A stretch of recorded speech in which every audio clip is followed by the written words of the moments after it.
as we jump into picks and bans. Yeah, already Talia and the Azir focus away from Yukal in the mid lane. Ahri has been a really impressive pick for me for Yukal, so kind of surprised to see that not prioritized a little bit more over the Azir, but I mean, Wukong, Sylas still left open, Poppy available as well. I'm curious to see though if FPX really want to go for the Sylas. I think Sylas is a strong pick, which they will pick up, but I think Care has been so instrumental to FPX's early game success in having control to roam around the map. Putting him onto something like the Sylas can hinder that greatly.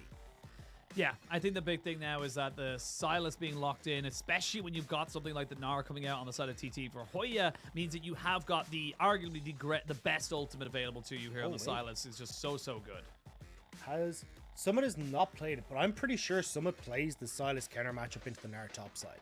So that actually could still be the Sylas top, so just bear that in mind. As we start to roll through this, the Senna going to be locked in here with the TK though, so still going to be waiting to see what the jungler will be locked in here for FPX. And for TT, okay, they're actually just going to go take the Rise. I thought they'd actually take a jungler for themselves here and then continue to ban away jungle picks, but now with the Rise locked in against the Sylas, will have good push against the Sylas, can look to roam, and I honestly think this is a really good moment for FPX to swap that Sylas into top lane. Yeah, we've seen it quite a lot as well. It is very much a flex that can work out. And like we just mentioned, the Gnar ultimate being hijacked away by the Sylas, probably the greatest one he can ever get. So he gets instant access to that at level 6. And we'll see now TT. They don't believe it, though. They want to get rid of the Gangplank and make sure there's no real options available to the side of FPX. Like you said, someone hasn't played it just yet. And they're still honing in on that top side. So if this is a Sylas top, this is actually a huge win for FPX because they honestly got like 2 free bans away from mid lane. Yeah, I mean, it's in his top 8 most played of all time. He played in LCK Summer into the Kennen in 2020. Like, this is definitely something that they can swap. So I think this would be a really good moment and actually catch them off guard here. Could even go with an Orianna mid lane if you really want to. Go for great team fight prowess here for FPX. Trundle going to come through here, which I think is great against the mobile carries and a very short range TT. So I'm curious to see exactly... Oh, actually going to swap over completely. Going for the Hecarim here instead. So looking to be that engaged too. Yeah, I would really love to see an Orianna. I think you've such a short range composition on TT. Orianna bullies so heavily here in this mid lane. And you can set up, but no, actually going to go with the Aurelia. So it will be the Sylas mid. And it looks like it'll be the Aurelia going top here for Summit. So either way, we're still getting that counter pick for Summit. Yeah, you are still getting that counter pick coming in here. So it will still be very good for him to be able to try and set that one up for himself and his team. Now you got to round this composition out with a support here on the side of TT. You've got the Aphelios, so the Braum can do very, very well. Like you said, still very short-range composition. The Braum will be nice to try and stop the onslaught literally coming out from FPX if he can get that Glacial Fissure down. But it is going to be locked and loaded. Very quick pick and bang coming out. I think both teams happy with what was left on the board. And with the Hecarim coming out from Clid, kind of a new pick coming out here onto the patch. Yeah, so I think there's a lot to dissect here. TT, very much a disengaged style. Like, this is kind of a protect the Kepler style of composition, where you got a lot of lockdown, a lot of CC when we get to the later portion of the game. Not a huge amount of ways to start off fights, though. You're heavily reliant on, like, a flash engage. Excuse me, sorry, coming through from Beishuan. Hoya getting some kind of Mega Gnar ultimate off. But they do have a lot of tools in the early stages where Yukal should be able to roam and try to get that game snowballing in their favor. And although when we look across at FPX, they have got like counterpick for someone in the top lane in the Aurelia. They have like things like the Sylas, which is incredibly strong on this patch. I'm a bit worried about them when it comes towards just how many dashes are in their kit. Because you're looking at the Poppy there, that steadfast presence is going to be a nuisance for the Aurelia. She won't be able to dash around fights in the way that she wants to. Even if you end up getting ganked, a lot of Aurelia's safety comes from that mobility, which won't be able to be a factor as much. Looking towards that Sylas as well, we actually talked about how against a Talia he can struggle. Same idea with a Poppy. He abscond, abduct, Kingslayer, all 3 of those very much focusing on that mobility. So I think you've got a good opportunity here for God, I'm blanking on his name now. TT's jungler, which I just said. Thank you, Beishuan. Cheers.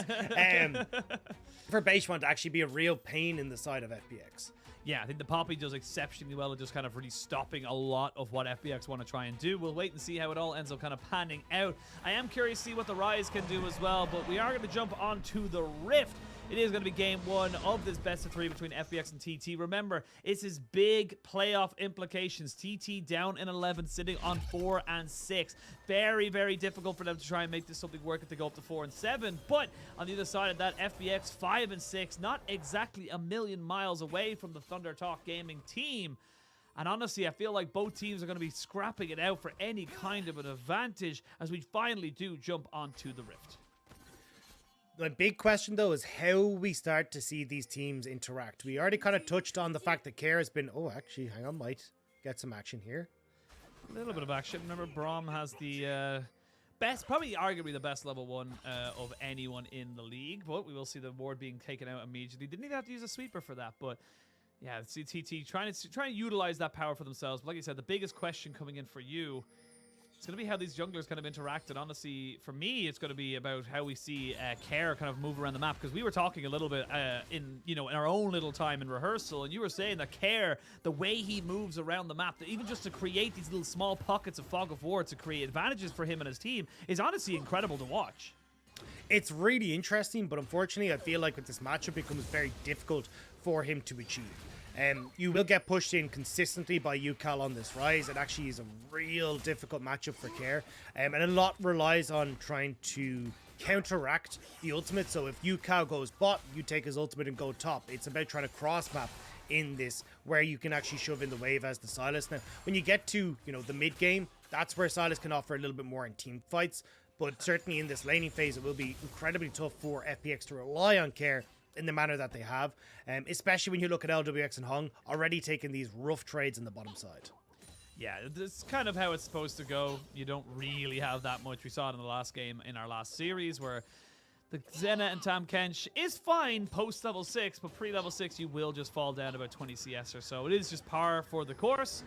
And we will see them kind of maybe work towards this one. I'm curious to see now what someone can do now on this kind of a carry champion, because if you've been watching him so far in the LPL, he has played a little bit, I wouldn't say passive, but definitely a little bit more towards the weak side. A bit more self-sufficient is probably a better way to put it. A bit more self-sufficient in a way he's only been kind of setting himself up and not really been looking to try and garner resources from Clid. And so curious now with the Aurelia, if he can get some of those resources, it can be a huge change in momentum. Yeah, I think he will definitely need it, and if I'm Day1, honestly, I'd be trying to focus this top side. He is moving down to the bot side, feeling like he has a gank here, though, and we'll get in behind LWX. They have no idea. No, they have absolutely no clue, and they're walking forward now. We're going to see them try and maybe make this one work. They get Yao going in. They're going to try and get the concussive blows. They do, but it's just a little bit too late. The root does stop anything else from coming out, so LWX will get out with his life. Does lose both his summoners, but it's a trade of 3 for 2. Day1 walked directly over Hung as he was using the Abyssal Dive out. Now, Clid gonna charge him mid.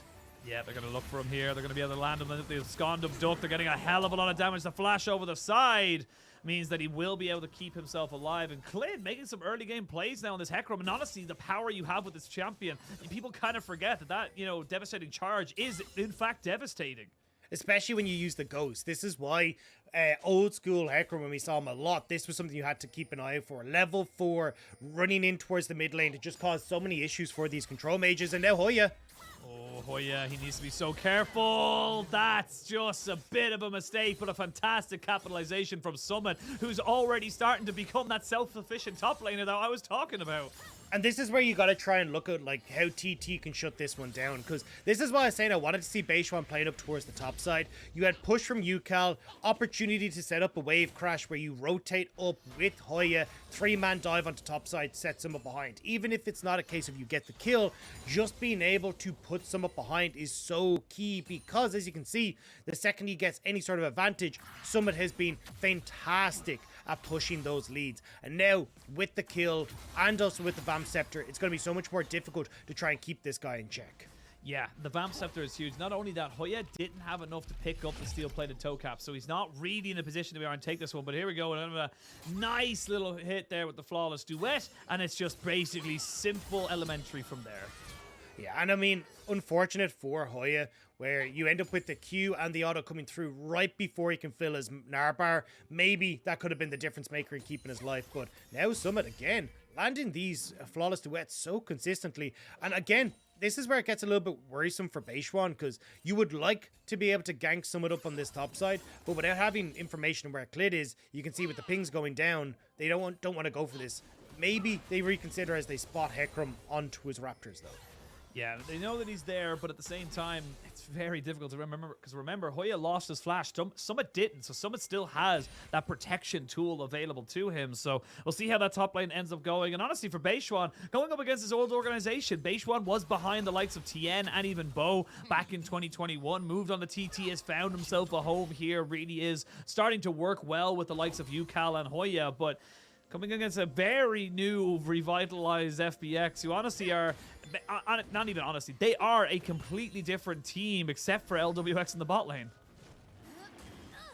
I mean, it's been a bit of an impressive rendition to see the movements that FPX have made in the offseason, but they will not be able to kind of keep towards what has been their bread and butter for this split, at least, which is trying to go towards these dragons early. TT instead going to be able to move over towards that one and pick that one up for themselves. And I like the fact that we kind of saw TT setting this one up. Slow push coming in the bottom side. I was curious to see how they were going to try and utilize this, though, if they wanted to try and go towards dragon, or if Yoya would reset and maybe try and make a play up top side, because Clid now will be able to steal away some camps on top. You got a big wave that's meant to crash into the top side. And also, Care just hit 6. I think Care's going to steal this ultimate, and we can look for a potential dive on top end. Yeah, Hoya coming in now to see if he can maybe deal with this. There is no smite here on Clid, so he's actually just going to have to give this one up. So not really ideal there for the Hecarim jungler. Kind of just wastes a little bit of time. And while he's been attempting a red buff steal, the actual red buff on his side has been taken away as Summit does get his stacks up and going to go straight in. There's the Vanguard's edge in, but the flawless duet isn't flawless just yet. Now Clid coming in on the top side. They're going to be able to get the devastating charge down. It is going to be tanking up by Summit, though, at the moment. And this isn't really working. While that's been happening, though, you did have a roam down this bot side as the Tam Ken's tried to turn it around. And we do end up getting 2 kills there. Hoya survives the onslaught, and they just turn it around on bot side for TT. It's just a numbers advantage. Care didn't take the ultimate in mid, so wasn't able to join in that play on top side. Hoya was able to delay that play so long that he's able to survive, and instead, UCal goes, right, cool, Day1, you, me, let's go bot, let's get some kills. And this is just a really strange passage of play. We're probably going to go down towards that bot side. And yeah, again, exactly what you said. It's just UCal and Day1 having a numbers advantage. No level 6. It's almost like a carbon copy of what we saw against RNG. Because the Senatam Kench is so susceptible to these kind of moments when they don't have access to their ultimates. And you can see Hung there desperately trying to get a kill back for themselves, but not able to. And because you get that wave pushed in and great reset timing, TT now get to come back out onto the map, pick up the Rift Tower for themselves. Yes, you're getting Hung push it in on bot side, but I mean, Kepler now just gets to walk straight down towards this bot side, or actually Care. Why did you walk up on that, my friend? That's just not something you need to be doing. FPX, this is very not what we want to be seeing from them. We talked about them flying high. That's why we had the question mark at the top of the title, because sometimes these things just happen with this squad. Yeah, I mean, realistically though, TT are doing a fantastic job here. Now trying to see if they can catch Summit on top end as well. They do know that UCal's on a ward, so Summit trying to see if he can stop his back, keep him interested in top side, but won't be the case. Either way though, a bit of a gold lead now, about 500 opening up for TT. 2 kills for UCal, the ability to continue pushing these waves and start to roam around. He's also the one with Rift Herald, so we'll keep our eyes on this Rift Herald to see if UCal wants to just drop it in mid, or if we get some really cheeky Realm Warp Rift Herald plays. Holy moly, that was a sentence. That's a mouthful. That's a mouthful and a half coming out. But yeah, honestly, I'm very excited to see what we can do. And I think UCal has been one of the big standouts of recent days that kind of has honestly just pulled themselves up and said, right, I can't be making these mistakes. I can't be the one throwing these games away. So really impressed to see him kind of turn a corner, honestly, and make use of himself on this Rise. And the Rise is something we haven't really seen that much. It's kind of been trickled about there, but it still has so much capabilities of making things work. And speaking of making things work, we are going to see Clid and Claire, the CC combination in the mid lane, going up against the trio of TTs, but TT just not willing to take that bait just yet. They don't really have a huge amount of damage as of the moment, and they don't feel comfortable taking a full 3v3. You don't mess with the Yao Shuan duo. Day1 and Yao are everywhere together the second they get these sorts of advantages, and always giving those resources to UCal. So you can see there, just sitting, maybe looking for a pick, just getting some vision control on the spot side. And with the amount that they've already set up, it definitely feels like the play here is UCal now TPing back into mid with the Crown of the Shattered Queen. He's going to shove mid, instantly roam bot side, look for the Realm Warp into that Rift Tower play onto the bot tower. But you can see that FPX are trying to already be in a position for that, with Clid being on this bottom side. Care needs to get a reset before this play on the bot side happens. Well, he's looking for a reset, but at the moment he's currently being pushed back by UCal, who's just abusing him in this matchup. The extra range, the extra kind of damage you're able to get down, and we will see now the Gravitum come out here as Yao Yao gets a good Glacial Fissure across two of them. They're going to try and get the Realm Warp here as well, as UCal's find himself back in familiar territory. There's a Devour, though, really nicely done here by the FPX bot lane to keep themselves alive. You do have Clid on the backside of this one here, as does Care, who TP'd in. But at the end of the day, no one goes down, but they're still hunted here as TT. Yeah, Care just about got that reset we're talking about in to make it down to this bottom side to cover the play. Now Summit finding Hoya, knowing there's no one about. There's no one about. It's a straight 1v1, but very difficult to make that one stick, even with full stacks in the Conqueror, and of course on the passive there for the Aurelia, not quite able to make that one stick. But you can see Hoya really struggling now on this top side, and it's honestly been kind of left on an island really by TT. TT kind of said, look Hoya, I'm very sorry. You're going to have to sort yourself out, because bot lane is where we're looking to capitalize. And Blade of the Rune King completed by Summit makes that matchup so much more difficult. And TT, as you say, just going to go, right, well, Hoya, you take your beatings. We're going to go for dragons. We're going to start stacking these. And no Cloud Soul means that TT may actually reap the benefits from this. But FPX, with Summit roaming down, want to answer. I mean, they used an awful lot of ultimates in the bot lane as TT, so you're not really that afraid here, as FPX still had the hijack, still had the onslaught of shadows. So yeah, they're just able to kind of roam down someone who had the priority in top side and just kind of make use of this move. So really nicely done there by FPX. It will be an Infernal Soul, so very hotly contested for both teams. And yeah, FPX a little bit shaky there for a few minutes, but they've stabled the ship again. This is what we're talking about though, with Summit being able to use his wave state really effectively to actually get these advantages for FPX. Because we saw him take that heavy trade against Hoya, and he knew that Hoya had the TP, but what he really wanted to do was get that TP out of Hoya, because someone was going to be able to push the wave regardless. It's very easy as Aurelia when you're uncontested in lane, and then be able to start roaming down, knowing that Hoya had to TP back to the top side. And it's these like little things that have made such a big difference for FPX, where it's not like Summit needs Clid there, right, to make that play happen. He already has the advantages from the counter pick or from the matchup. But being able to utilize them effectively to then look at how that can support the team is why Summit's been such a good addition to FPX.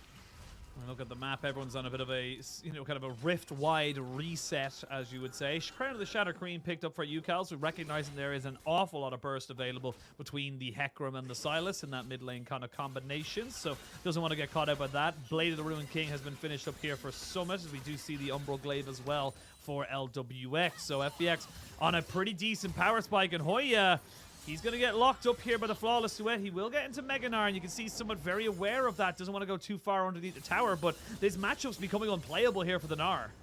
Oh, I mean, no. It's already gone for. Oh, dear. To stop the reset. It's over. It's a little bit is over. It? Clid? Oh, it's going to see the onslaught of shadows come in. Flash away by Hoya. Clid almost goes down there, but Summit now chasing him down. Care as well, saying, look, I will find you, little man. I don't care if you're in your pajamas. And, oh, as I say that, Hoya, he's making this one interesting. And now they recognize there's three people topside, so they're going to try and make this one more beneficial for TT in the bot lane. LWX trying to see if he can run away. The Dawning Shadow, not quite enough. It ends up being a trade of 1-for-1. UCal, though, still pushing on this bot side. Clint is here. The flash into him, though, means you will trade it back in. 2 kills for UCal. 4-0 on 1. UCal in this rise is popping off. And Kepler is going to be able to get this bot line turn as well. So good roams from TT. 2 kills, a terror traded back and forth. Means that TT will still get to keep their lead. Full control over this bot side as well. Looks like they're going to take every camp from Clid on this bot side of the map and make sure he just has no reason to be down here. Rift Tower, though, is up and available. And with FPX having control over top side, they will at least get that objective for themselves as well. And we'll have to see if they can put more of these resources into Summit on the side lane and get more of the towers for this Aurelia to open up side lane pressure. But we just catch it here. Kepler gets the CC down. Actually, doesn't even get the CC. Day1 just managed to get the engage. UCal's in a great spot, lands the CC that he needs onto the Tam Kench, and from that they just feel confident enough to run through this tower. Crown of the Shattered Queen on UCal does mean he has a little bit more of that tankiness in him to move underneath that turret. Rift Tower was taken on the back of it as well, so it ends up being a trade of a turret for turret. 2,000 gold lead actually being built up here by TT, and it kind of does come from the Aphelios' CS lead, but Summit does have one of his own, so it feels like we are starting to move towards a Summit versus the world situation here. You do have the Senna and the Tahm Kench, lots to be able to keep that Aurelia alive. And already Hung, you can see, he doesn't really feel super comfortable. This is something that I've noticed throughout the entirety of FPX's split so far, is that Hung is great when he's on something that can be able to engage, when he's on something that can be a little bit more frontliney in the sense of like an Alistar, a Nautilus, or even something like a Leona. Things like the Tahm Kench don't really feel that comfortable for him, so it is a little bit of a learning curve for him to try and just kind of whittle that one back up for himself. But they lose mid lane turret, TT now back themselves away, and they're going to be able to cover bot lane as well. I think that it's a little unfair in this game to give Hung stuff because he's had 4 members bot lane every single time. And to be fair, he's been doing a fantastic job with these Devouras to actually keep LWX safe. Like, he's doing everything in his power. Even when you look at the initial gank that we saw come through from Beishuang, it was Hung's knock-up on the Abyssal dive that actually caught out Beishuang and stopped them from being able to die. So I honestly think Hung has been having a great game. It's just really unfortunate that TT have put so many resources bot side, but it is like bot lane suffers so Summit can live, and Clid and everyone now going to make sure that Summit's having a fantastic time right now. Yeah, they will shatter the crown of the Shattered Queen as they try and push this one in. The Rift Herald should get her charge off and get themselves onto the tower. And then the dragon spawning in 14 seconds. That's going to be the next focus here for FPX. They are going to try and utilize this big power spike where they've got the Turbo Chem Tank and the Everfrost here onto the Silas. I will say, though, the Seraph's Embrace is going to be stacked up here for UCal, and he's already TPing in with an exhaust in hand. So he's in a position to try and maybe contest this one here. Care and Clid looking to try and get onto the backside, and they're able to steal away the Gnar ultimate to get himself into the wall. They're trying to jump onto Beishuang, and they will kill him off. Hoya waiting for his ultimate as well. Hung gets the Devourer down to keep his Hecarim alive, but he's been knocked straight back into the arms of the rest of TT. 2 kills going up for Kepler as Summit just can't really take over this fight just yet. No, there's too much CC there. Too many denials of entry on TT side. That's exactly what we talked about. Having this steadfast presence, having Yo-Yo on this Braum, it's a full circle of protection for Kepler, who picks up the duo kill, and now also the dragon for TT as well. Great fight for Thundertop.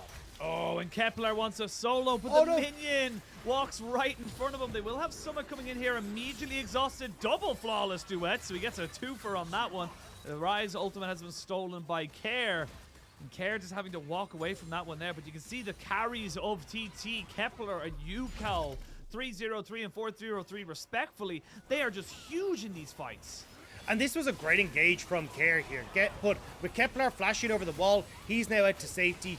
UCal is still only TPing in, so a huge amount is dumped onto the front line. But watch Kepler, right? Summit would love to be able to threaten him, but you got Yo-Yo who's sitting right there beside him as well, making sure that he's going to be totally fine. So Summit knows the second he goes in, he's just going to be CC'd down. All those shurikens going to go directly into his face, so actually not able to commit to the fight, and that's why the death ball of TT going to continue moving on forward onto the rest of FPX. It's a big kind of proponent of the Rise, the ultimate, to set up to yourself, to put yourself in a better position to...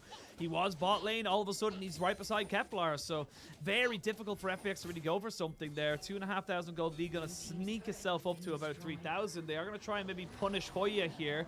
Does have flash and ultimate, but they are willing to fully commit to this one here. He hops away, they smite him off, but he's dead. Nothing he can really do here as he's going to try and flash to delay a little bit more time. Execute comes onto LWX as Hung actually needs to be a little bit careful. Yeah, that's huge. LWX not being there is huge. Yeah. Now you get to push. This is a disaster. Like, LWX needed to survive. You won't get bot tower now, and you're losing it. That's a massive blunder from LWX. Yeah, it's a little bit of a moment there for LWX where they end up getting themselves another tower in mid, a tower in top as well. You trade it back eventually for that tower in bot lane, but TT, they're just calling FPX at every moment, and honestly, it just feels like FPX are kind of floundering. Yeah, I mean, just little mistakes here and there coming through to bite them. Summit not really being in a position to fully carry this, but yeah, we'll have to see what happens, because LWX just gets left under terror. And the fact that they've already taken 1 or 2 shots, they heal and everything. Oh my god, that was so much ramp-up damage. LWX just not having the creeps, finding that a little bit unfortunate. And now, you're just not in the best of spots. And look, I like the build coming through from Summit. This is something that we've seen a lot in Korean solo queue on champions like Renekton, Aurelia. It's the Blade of the Rune King, Sunfire, because it does give you a lot of tankiness for team fights. And you can rely heavily on the Blade of the Rune King for slows. The percentage health damage means you're a massive threat in side lanes. It all just works out super nicely. But it does mean that the amount of gold that has been given to Summit, not having the massive threat to kind of go, oh, I can actually just, you know, just rip through these turret structures incredibly quickly. You now kind of have to fight as FPX because TT are being able to trade so aggressively against you, and it's just not quite working out as FPX would hope. Yeah, and as well as that, you got the third dragon of the game, second for TT on their side. So if they get the next one in a minute and a half, they will be getting themselves all the way up onto Soul Point. Now, Beishuan looking to try and make something happen as the TP coming in. That's going to be Hoya joining his team. Hong is probably going to die here, but he can delay a hell of a lot. They're going to use the Vanguard's edge onto Yao Yao, and Hoya gets dragged all the way back in. It's a great Mega Gnar, but not really what you want, and Hong is still going. Eventually will fall down. And now you got to see now FPX, they don't want to take any more of a fight. So 1-for-1, and FPX is the team behind. You take that. Yeah, TT, some questionable TPs have definitely been involved here, but we're going. They're going to go straight in on top of them. It looked like an absolute myriad of people there. Someone has to flash over the wall. And TT, they get themselves a tier 2. It will be traded for a tier 1 in mid lane, but this is kind of TT bringing the fight to FPX. Yeah, and look, the team fights have not been the strength of TT for a long time. When you look towards how they actually look to set them up, coordinating the plays, and you got to see a little bit there with Hoya going too deep, the rest of the team trying to focus on the Hong and not actually trying to save Hoya or like work with their front line. But it still means that they're able to get this tier 2 in top side. The resetting time for the Dragon as well, as we're just going to follow an auto shot all the way back to Summit. How far back does it go? I thought it would land near Summit, but does not. It goes right back to Poppy there. But 20 seconds till the next dragon spawns. FPX do have a TP onto Summit, so he could look to try and TP in here now that he has got the Sunfire cape finished off. Or Sunfire Aegis, excuse me. Alongside that Warden's Mail. But with the Zonya's picked up here for Care, he does have the Gnar ultimate, but he's had that for a while, so he's going to have to get rid of it soon. Yeah, that's the problem. He slowed in that last fight. Hoya, though, will have that ultimate backup and available, whereas you're still waiting on the Vanguard's edge. The ultimate for the Hecarim has just come through, but Care. Fancy Feet keeps him safe. That was a close one, and now Summit TPing into the pit. He's TPing into the pit, but he has no flash because he lost it in that last play. So now we're going to see the Dragon just kind of procced off a little bit here. Hoya taking a little bit of damage. The Devour has to come out very early. Beishuan, though, has to flash away because he knows that the Onslaught of Shadows is coming in. Hoya gets a great ultimate into the back of the pit. They take out the Tam Kench. Look at Kepler. Look at UCal. They're untouched in this fight. FPX really trying to hard force this one, and TT just say, no, you can't. Yeah, Hong ends up bringing Summit into the fight with the Abyssal Dive, thinking, hey, look, I'm going to get you back into position for this fight. But only ends up launching himself and Summit with Clid into the waiting arms of Hoya. And now TT move over towards the Baron. TT in our playoff bout, looking strong in game number 1. Yeah, very much so. Just kind of constantly calling FPX's bluff. We thought this was going to be a Summit carry kind of game. He got that solo kill. He was able to make so much work in terms of the top lane happen. But like you said here, they're just not really in position. That TP is very questionable when Summit doesn't have any support whatsoever. They're on the side of the wall. Yeah, it was a panic one for Care. He thought he needed to be there. But now watch this. Hong Abyssal Dive in. But it just means that he goes in, not even with Summit, which was his plan initially, to bring Summit into the fight. But it meant that it could have even gone more sideways, to be honest, because Hoya hits Mega Gnar at the perfect time, gets that ultimate, and able to take the fight. So now FPX a 5,000 deficit. They haven't really got the damage in Summit to carry these fights through anymore, even with the Frozen Heart as well. He's definitely built more for the team fights, but remember what we said. Great peel from TT. Beishuan and Yao Yao have just been playing bodyguard for Kepler. 405, the 3-item Aphelios, is tearing up these fights. And when he only needs one more Inferno Dragon for that soul, Baron is up for him as well. It's so difficult for FPX to get access to this backline. I mean, look at the items on the two carries of TT. UCal and Kepler. You've got 3 apiece. You've got the Rabadon's Death Cap here. And honestly, I love this pickup here from the side of UCal because there is no magic resistance. There's literally a pair of Merc Treads, and that's about it from the side of FPX. So you're not really in a position to try and just, you know, deal with this Rise. You still got a stopwatch in the back pocket as well. Using this Baron buff as well, yes, you get Care on the top side who takes away a tier 2, but you might lose your base all of a sudden as TT just barreled through down the bot side and say, cool, we'll take everything. I mean, already the inhibitor gone. Now you get the push coming through from UCAL in this mid lane as well. It's been set up beautifully by TT. Now, you do still have to be careful. This is a very short-range composition from TT, and a big ultimate from Clid. Summit on a flank could spell a disaster, and you can see TT hyper aware of that, just playing this nice and slow. You got to play it a little bit slower here on the side of on the side of TT. FPX still very much in the hole about it. You've still got about a minute left on this Baron, so as much as the reset came in there for Hoya, he's got a TP there. You've got the Keeper's Verdict, going to be used by both Care and by Beishuan, but I think Care had his eyes on the minions, so just get the minions away from the tower. Clid put himself in a position to maybe look for a flank, and that does deter TT. But 2 minutes time until the dragon spawns, and the base has got to just been pushed in constantly here by the side of TT. They're constantly looking to try and make sure that FPX just don't get a look in to get any vision control. Yeah, and this is why I like the early reset coming through here from TT. They're like, hey, look, we don't have the vision to actually place into this bottom side of jungle for that dragon. So what we're going to do is reset at 2 minutes. We push in waves. We dip into the jungle here on bottom side with the refresh wards. We then back again at the 50-second mark, and that should give us the timing that we need then to get back into position. You can see here with 30 seconds, they're about to push that mid wave, and then they should be able to lean over, but it actually looks like UCAL a little bit late here, trying to pick up the last few items, I believe, for... Actually, I'm not even sure what he's trying to pick up. So, yeah, maybe he's just trying to stay out on the map instead. But I want to see them now, as you can look, moving in, establishing vision control, and now you can get a quick reset again coming through from TT, replenish all those wards, and be in prime fighting spot for this dragon. I mean, you have to fight this as FPX. I don't think you really have a choice in the matter, but it's all about whether or not they can get in onto the river to really look for an actual contest. Right now, you got Summit pushing up in that top side. Not quite got the Rabadon's death cap here for Care. He's ever so close. He maybe gets it off to this last wave in the bot side, but it looks like FPX are trying to utilize the fact that they have a TP on Summit to make something happen here on the top side. They're going to be able to push in that wave all the way nearly right up until the inhibitor turret, as they start to look to try and back themselves away again. More and more damage coming out for Summit now, or more damage rather than the tankiness, I should say, as you look to try and pick up a wit's end. But now, this is going to be it, Dagda. How do FPX want to try and approach this? Do they look for a front to back, or how are they looking to try and make this fight theirs? Well, I mean, TT didn't really get the vision control established that we talked about. They got 2 wards very deep in FPX's jungle. One of them cleared out. But they actually don't own river. They don't own FPX's jungle.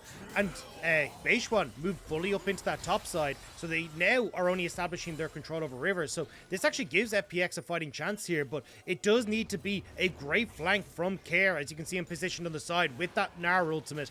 Clid following over the top, and they need to kill Kepler off the back of this. Yeah, all summoners are up and available. Remember, UCAL has a Zhonya's as well. Deathcap was finished up by Care as Care tries to join in with his team. UCAL, though, finds Summit, and they're almost getting him taken out. They're going to try and burst this one down. There it is. The Infernal Soul has been locked and loaded. There is a good Moonlight Vigil as he can get the Devourer onto LWX. It's a bit of a long one, though, and Care finds the engage, but I think it might be a little bit too late. Kepler is free hitting. UCAL is going to use the Realm Warp to get on top of him as well. 2 kills go over to him, but finally Kepler goes down. LWX is trying his very, very best, but it's just not enough.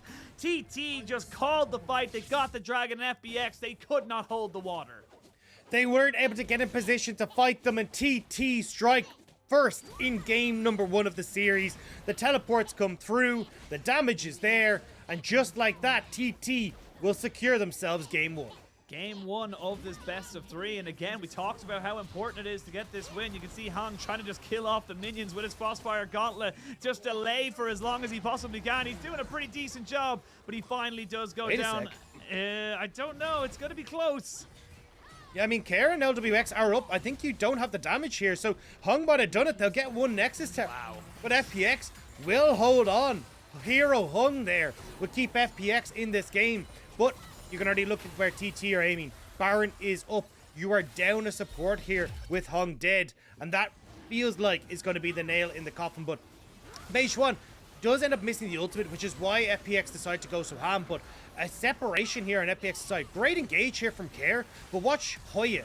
The second that this engage comes through, Hoya goes forward, flashes in to get the counter engage, prevents Summit getting in, stops Clid from being able to follow up on the ultimate, and could have just changed the entire pace of that fight for FPX. But with them being safely able to get out of that, TT recovering the fight thanks to Hoya, and now they get the Baron, and they should, with this push, be able to end the game.